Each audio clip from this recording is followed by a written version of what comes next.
يعني لو كنت قاومته كان موتني. كان اسود يوم في حياتي.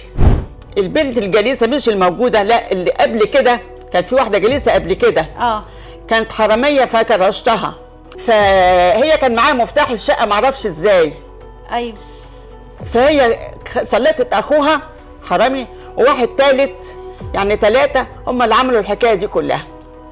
فدلوقتي هم في النيابه محبوسين. ايوه الثلاثه البنت واخوها والثالث اللي استعانوا بيه. طيب حضرتك حسيتي باي اصابات ايدك، ودنك، رجلك بعد الوقعه دي؟ لا بس كانت ايدي.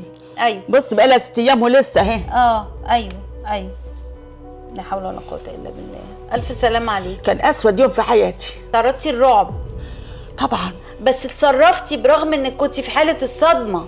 فكرتي طبعا يعني لو كنت قاومته كان موتني.